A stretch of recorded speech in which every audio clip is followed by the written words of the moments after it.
I'm not going to lie, I thought Las Vegas was going to be all about the winner and the points shakeup, right until Daniel Suarez basically called Ross Chastain chicken, and the whole thing turned into a post-race war. After the Pennzoil 400, we didn't just get a race, we got cool-down lap contact, a pit road shove, leaked audio, and Suarez going on record saying he has officially lost respect for Ross as a person. When the dust settles, this is the kind of drama that follows you for weeks, especially when the entire garage starts picking sides. Today, we're breaking down exactly what happened in the desert, how the Chastain-Suarez confrontation actually started, and what that newly surfaced audio revealed about their long-standing beef. We'll also look at why Denny Hamlin is practically begging Ross to talk, while joking about who would actually win if this turned into a real fistfight. Let's set the scene. Vegas is always loud. The track is fast, the runs are long, and tempers get short. By the end, half the field is desperate for stage points or clean air.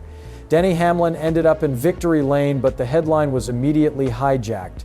Because when the checkered flag waved, former Trackhouse teammates Ross Chastain and Daniel Suarez weren't celebrating, they were fuming.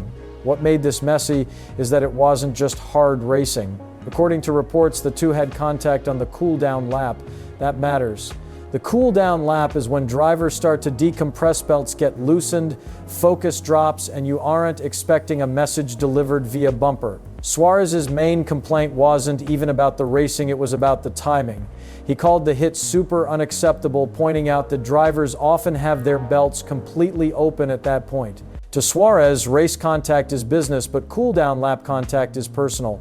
The fuse was apparently lit with 3 laps to go in turn 2. Suarez was battling a handling issue on his left front, got loose, and accidentally crowded Ross. Suarez claims there was no contact, but Ross was clearly livid. He didn't wait for the pit road to vent his frustration. He allegedly gave Suarez the middle finger down the backstretch while still doing 180 miles per hour. Now, Suarez didn't try to act innocent here. In a move that's rare for NASCAR, he admitted he actually wanted to find Ross after the race to apologize and talk it out like men.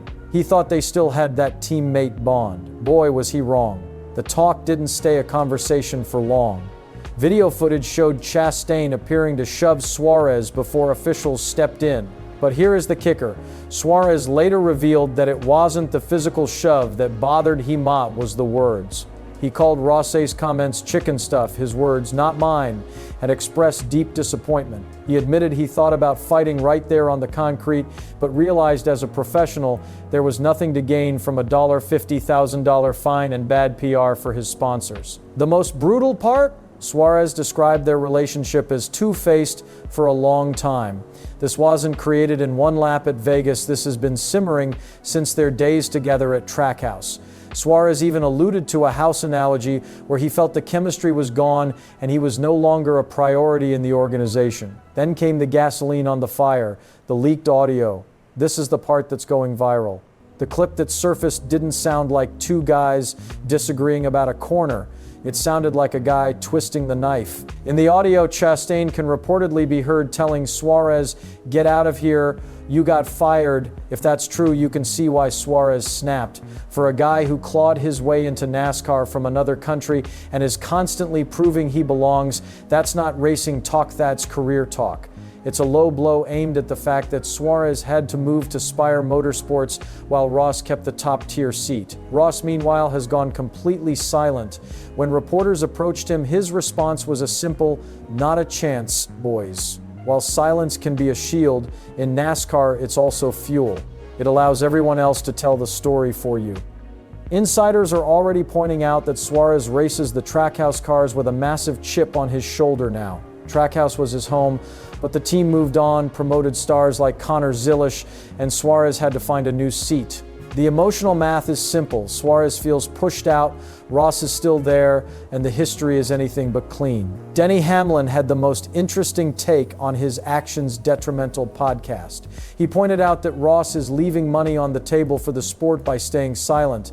Denny, being Denny, admitted he's the opposite of hell dig the knife in whenever he has beef because storylines drive the sport.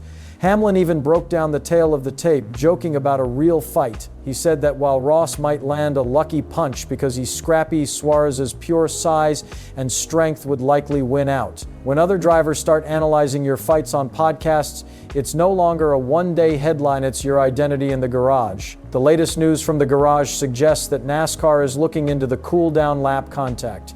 They usually don't mind a shove on pit road, but hitting a car when a driver has his safety belts loosened is a huge no-no for the sanctioning body.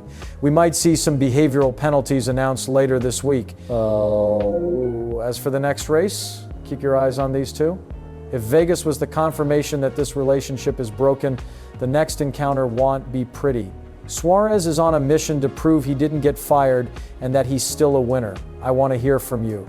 Was this just a desert heat of the moment boil over, or did Vegas expose a deep-seated hatred from the Trackhouse days? Drop your take in the comments. I read every single one. We're pushing toward our 1,000 subscriber milestone, so if you want the best NASCAR drama breakdowns, hit that subscribe button.